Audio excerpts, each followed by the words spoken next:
Hi, and welcome to another edition of Herald-Standard.com's Penguins Shootout. I'm your host, Rob Burchianti. With me, as usual, Herald-Standard.com sports writer Derek Day. And the last time we were talking, they were on a winning streak, and they stretched that winning streak up to 11, and finally lost a crushing way to lose to snap the winning streak to the Flyers. What about the Flyers in that game? Well, here's what they did. Yeah, it was the Penguins had a 2-0 lead, and then the Flyers scored early in the third, and then Scott Hartnell, 9/10 of a second left in the overtime, and they secured a point, so it was a continued the game point streak as far as getting a point out of it. But those are the tough ones right there, because everybody. I mean, there's always great matchups there with the Flyers, and just when you think it's going to go to a shootout, the tide changed, and the Flyers ended the Penguins' winning streak there at the Wells Fargo Center in Philadelphia. Yeah, but it's not dwelling on the negative. It was a real crushing loss to a hated rival. But the Penguins did. They lost one other game, a very bad game on Saturday. They played Ottawa, lost 8-4. But they won all the rest. They went 5-1-1. If you count the overtime loss. And right now they sit, if you look at the standings, I'll look back at the games a little bit here, but let's update. They're 1 point behind the Rangers with 100 points, which is third best in all of hockey. It's pretty bad. You're the third best team in all of hockey, but right now you're sitting in the fourth seed in your own conference. Yeah. That's the position they're in. But no one thought it wasn't that long ago. They were 10 points behind the Rangers. Now they're both at 75 games, as is the Flyers, as are the Flyers. And Rangers have 101 points, Pittsburgh 100, and Flyers are 96. So right now Pittsburgh is in the number 4 spot, but not that far away from the number 1 seed. And how much would it mean to have the number 1 seed? I mean, you think is it that important, or what do you think? Right now, it's always I always kind of laugh when they say if the playoffs started now, these are the matches. Well, guess what, folks? They don't start yet. But just for argument's sake, assuming everything holds true, Washington is in the number 8 spot, and they're clinging to that with for their dear lives, as Buffalo is sneaking up on them. Both actually have 84 points in 76 games, but Washington wins the tiebreaker with 36 regulation and overtime wins. Both are playing well too. Lately. Buffalo only has 30, so that's the first tiebreaker if you're looking at the standings.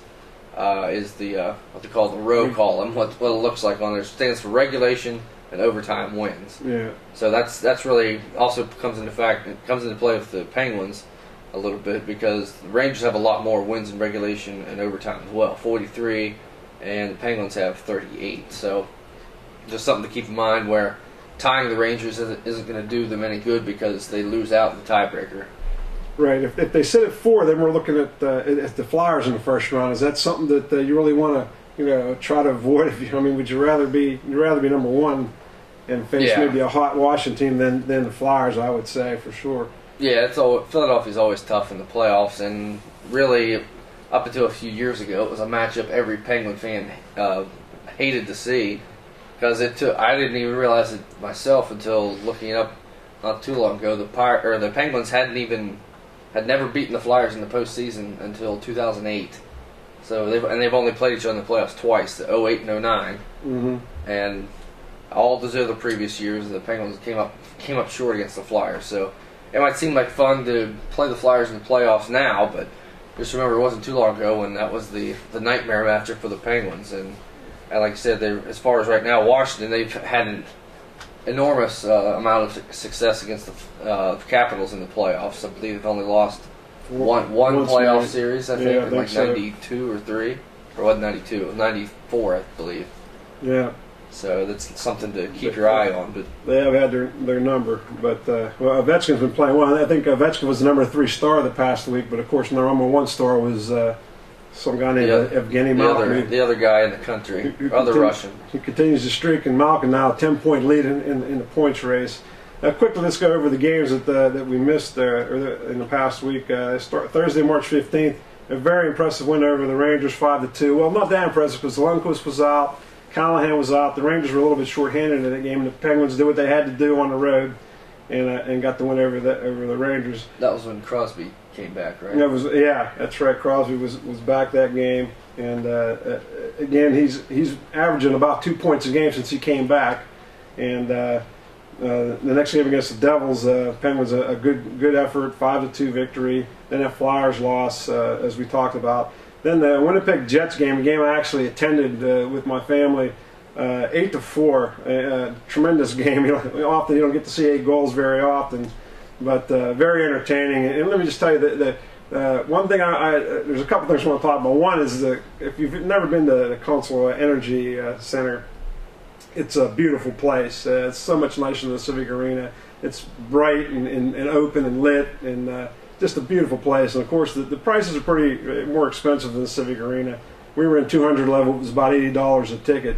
But my family had a great time there, and I have my 2 kids. They both play hockey. One loves Crosby, one loves Malkin, and but then the one that loves Crosby changed his mind during the game to another Penguin who he likes even better than Crosby, because he happened to run into this guy, and that would be this Penguin right here. Yeah, he happened to catch Iceberg in the hallway, and that's my son Wesley, and he scooped him right up, took a nice little picture, and showed it to my other brother, who got extremely mad about that because he missed out on him. But what a tremendous game! You see a game, you know you're lucky when you see a hockey game, and Evgeny Malkin scores 2 goals, including the 200th of his career, has 3 assists, 5 points. He's the number 2 star on the night. Couldn't make number 1 star because James Noe had a hat trick and an assist, had 4 points. And then Sidney Crosby with 4 assists, I believe he had. And just a tremendous game to see, and very entertaining. The Penguins, it's one thing about them, they're a good team, but boy, when they're clicking on offense, they're the most entertaining team in the league by far.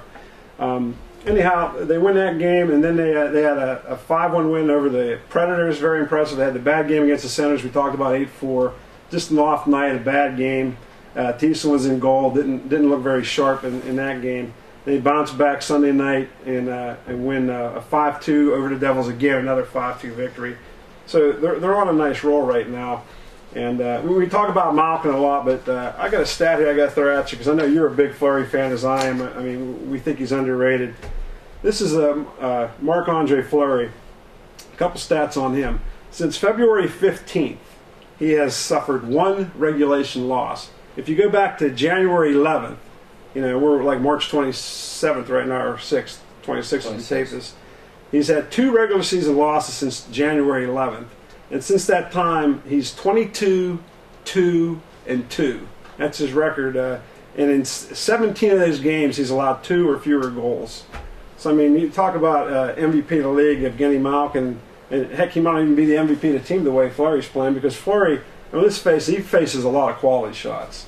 Yeah, the Penguins seem to be, they limit a lot of shots. That's the style of their play. They want to keep the puck in the other team's zone a lot, but sometimes maybe pinching in too much of the defenseman or whatever you have. But it's not just say a shot from the blue line. A lot of those shots are quality shots that Fleury has to stop, and sometimes doesn't exactly make it pretty, but it gets the job done. But like you saw against the Devils, they traded a pair of giveaway goals. Yeah. And kind of shocking to see Brodeur give up one like that. But I think I share a lot of Penguins fans' opinions that they get a little apprehensive when Fleury steps out of the net to handle the puck, because he's definitely no Marty Brodeur, and not even Brett Johnson quite caliber in terms of puck handling. But yeah, so he's an incredible goaltender, but if he has one flaw, it's his puck handling skill. Yeah, I'd just like to see him in front of the net, and that's it.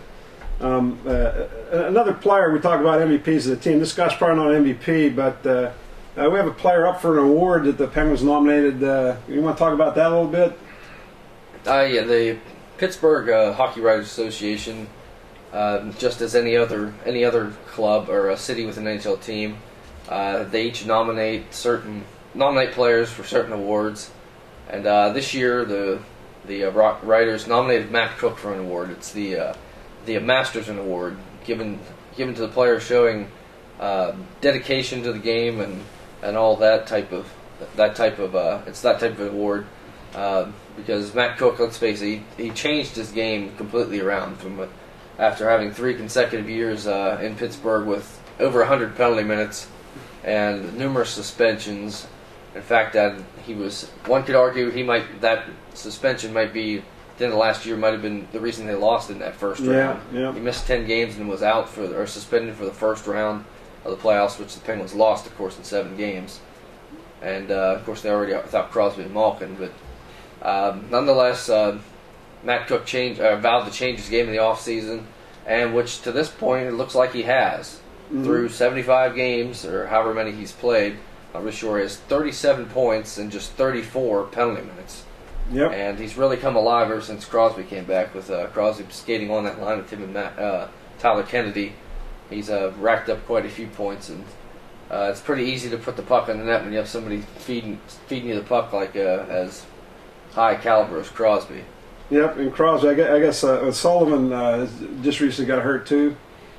Yeah, I guess he got hurt the other night there in Ottawa, I believe, but didn't really hear what exactly the injury was. But then again, it's getting towards playoff time, and nobody want to give everybody help. Everybody's you want to get them healthy, and at the same time, everybody is getting more tight-lipped and hush-hush about the injuries, and they're just about as vague as possible.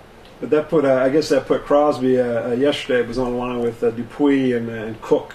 So and then Stahl was with Kennedy and Park. Richard Park getting some playing time there. So that mixed up the lines a little bit. What to see what happens with Mr. Sullivan. Looking ahead, let's see what's the rest of the regular season. If the Penguins do want to get number 1. Go ahead, Derek. You got it there. Oh, okay. Let's start off the 27th, Tuesday. It was actually tomorrow from when we're taping here. They host the New York Islanders, and then as part of the first game, but home and home, on Thursday they travel to the Big Apple to face the Islanders. The traditional home and home that I always hate. But go ahead. And then the next night, the 30th, they travel to Buffalo, and then they come into the home stretch here, the last full week here coming up in April. It's a very, very division heavy, very top heavy teams that are at the top of the standings. They started off at Sunday hosting the Flyers, and then 2 days later travel to Boston to face the Bruins. Bruins are currently the number 2 seed in the conference, so big-time playoff implications coming up in this final week. And then two more days later, the 5th, they host the Rangers, and then 2 days later they host the Flyers to close out the season. So you have 3 divisional games, here you have 5 games, 5 divisional games here in the last 7. So definitely time to you can really full of what they call 4-point games essentially, because you can move up 2 points at the same time keeping your divisional opponents, keep them from getting 2 points as well. So with the Rangers playing there and the Penguins only a point behind, and assuming they keep pace at the current rate, and there's a 1-point gap by the time next Thursday rolls around, that could be your conference title game right there between a 1 seed and a 4 seed. When you look at the last 4 games, Philly, Boston, New York, Rangers, and Philly, they're really going to have to earn it. And that's just the nature of how the format works out, where you win your division, you get 1, 2, and 3. One quick thing before you go, I got to see the Mario Lemieux statue that was unveiled recently, and he's skating between 2 Islanders, squeezing through. There's been a lot of controversy about it. I saw it close up. I really liked it, and I was wondering what your opinion is before we sign off here. I think it's just fitting that he did that. He did that throughout his career, defying the odds, not only on the ice, but in his personal life with all the injuries and cancer and everything like that, and saving the Penguins out of bankruptcy and keeping them from moving eventually. But yeah, it just fits in with what he did. I mean, he's breaking past the barriers. I think it personifies what he brought the Penguins in the city. Get a chance to go check it out yourself, and next time we'll see you, it'll be playoff time for Penguins Shootout. I'm signing off. Robert Channing and Derek Day on HeraldStandard.com.